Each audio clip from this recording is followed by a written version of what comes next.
Listen here, bastard.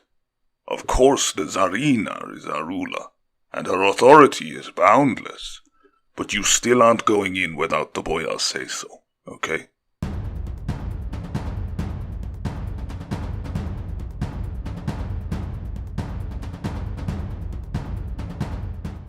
Now, the ruling government of Kislev is usually defined by a centralized, autocratic monarchy governed by hereditary rulers known as Tsars. The Tsar or Tsarina of Kislev are powerful figures whom claim to be the direct descendants of Miska, the first Khan queen of the ancient Gospodor people.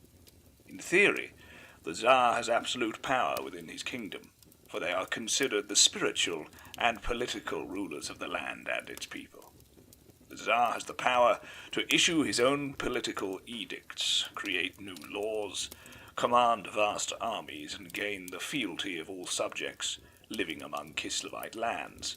In reality, however, the people of Kislev are far more autonomous than even the icy resolve of Tsarina Katerin would wish. The lands of Kislev, you see, are mostly empty country, with vast tracts of land separating what meagre settlements that still remain untouched by warfare. Such distance makes governing near impossible, and as a result, these settlements have become highly independent from the ruling of the Tsars. The inhabitants of these towns and villages still recognize that they are subjects of the Ice Queen, but they would be profoundly surprised to learn that the Tsar expects them to do whatever they demand. Instead, each settlement is governed by a local level, usually by an elder or a village chief. Since the kingdom's very founding, it has been the sole responsibility of the Tsars to lead and defend their people against all forms of harm or invasion that would enter their homeland. As such, the issue of warfare is considered paramount within the political landscape of the Kislevite government.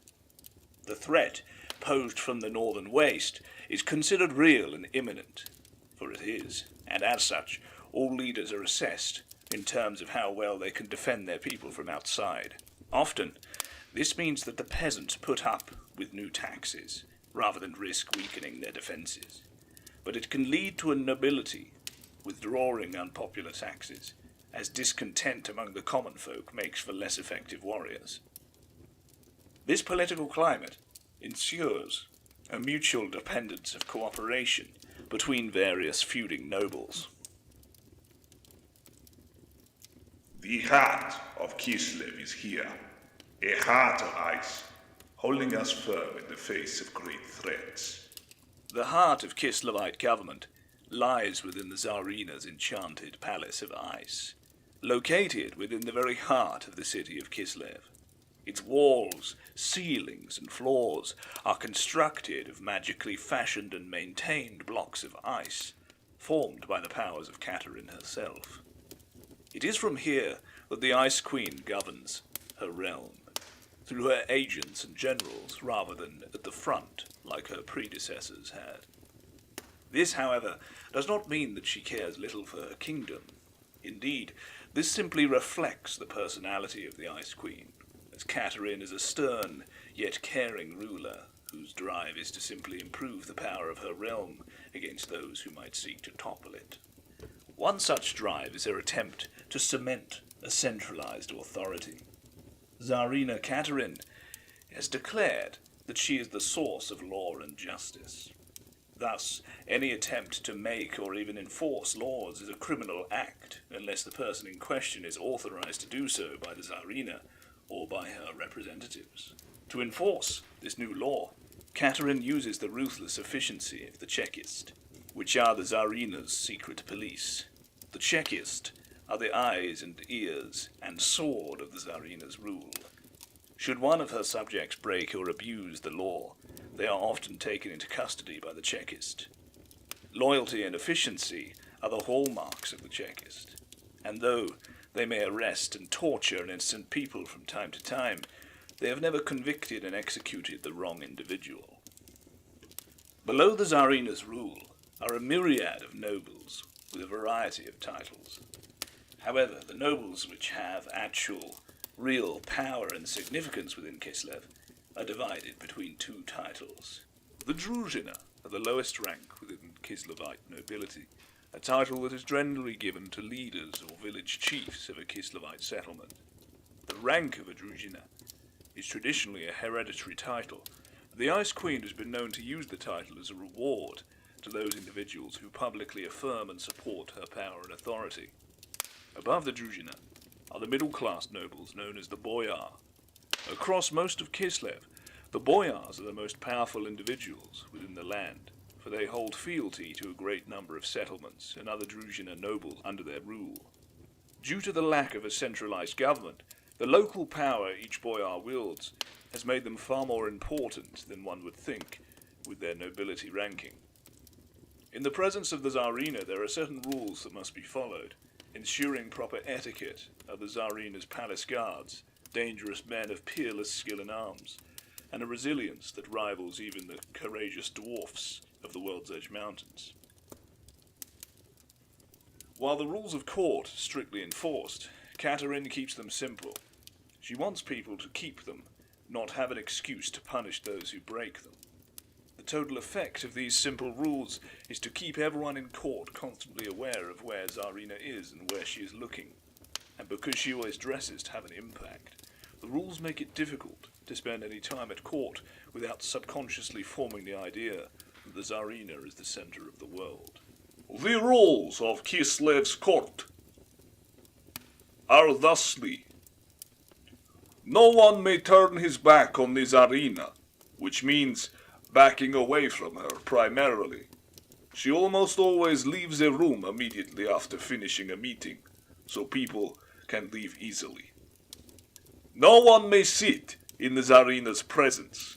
Katerin has granted personal exceptions to this rule to a few valuable or influential individuals who have trouble standing for long periods. Even they tend to rise when she enters a room, the exceptions being those who no longer have legs. No one may stand behind the Tsarina. This rule is interpreted to mean everyone within the room must be within her field of vision, and is only strictly enforced when she is seated. She normally stands for a few moments in her throne to give people time to move into view. No one's head may be higher than that of the Tsarina. Fortunately, she is a tall woman, and her throne is always raised on a high platform. People do have to bow when she enters or leaves a room, however. Nobody below the rank of boyar may speak directly to the Ice Queen, and boyars may only speak to her when invited to do so. While this is generally true, the Tsarina is known to make exceptions on a whim or in special circumstances. Katerin's personal bodyguards are exempt from all of these rules, so that they can do their job properly, and they always enter rooms ahead of her, both to check for threats and to warn courtiers that the Tsarina is about to arrive. Throughout most of Kislev, settlements called stanitsas are ruled by individuals known as Atamans, the title given to the ruling village chiefs. The Ataman discharges nearly all the functions of government, enforcing the law, settling disputes, and setting priorities for the settlement they currently rule. The Ataman has almost unlimited authority within his settlement. There are few with the power to contradict him. Even those who officially have such power are normally too far away to have any effect on day-to-day affairs. Despite this, few Atamans rule as tyrants. In most cases, the wise women and priests of the gods provide a counterweight, and in cases where the Ataman is not the leader of the village's rota, the rota master also has significant influence. The Tsarina claims all Atamans are appointed by her and serve her at her pleasure. In practice, Atamans reach their office through a variety of traditional routes, and the Tsarina simply issues proclamations appointing, in inverted commas, the current Ataman. In most Gospodar stanitsas, the Ataman's position is hereditary in a noble family, although the details of inheritance vary. Matrilineal inheritance is common, although female Atamans, called Atamanka, are somewhat rarer, and make up only about a quarter of the total numbers. Very few Ungol stanitsas have surviving nobility, as the Ungol's leaders were completely wiped out by the victorious Gospodars when they came into the New World. In these places, elections are instead used to decide who shall become the newest Atamans. In many border stanitsas, the best war leaders becomes the Ataman. Such Atamans have almost invariably served as rotamaster, but it is quite common for them to abandon that to concentrate on more strategic matters. A few, particularly among the Gospodars, retain old traditions of having rival candidates duel for the position. Most of these duels are to first blood, but rumours persist of isolated settlements that still impose fights to the death. Other contests are also possible. One stanitsa in the east requires candidates for Ataman to wrestle a bear in tribute to Urson, whilst another in the southwest holds a singing contest. One of the more homosexual towns. Even the villagers there are baffled as to the origin of the custom, but the recent extreme good luck, the spring driving bypass them entirely, for example, makes them reluctant to change anything that might offend the spirits. Catherine knows her proclamations are mere formalities, but for now that is enough. Once people come to accept the formality as necessary for someone to become an Ataman, she will have the power to genuinely control appointments. So I got my first sponsorship deal, partnership type thing. Okay! It's pretty epic. It's this Warhammer Hearthstone game, basically, where you can play as Eldar, Necrons, Tau, Space Marines, Imperial Guard, Chaos Space Marines, Greenskins, Tyranids. You build up your own army, and you basically just crush people online with it in PvP. There's also a campaign mode, and stuff like that. There's a little tutorial.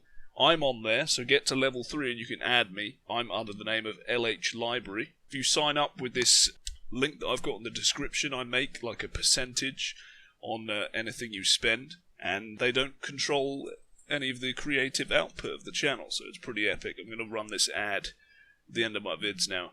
So if you add me, soon they're going to be adding clans, and we can squad up and bully people over the internet in the Warhammer world.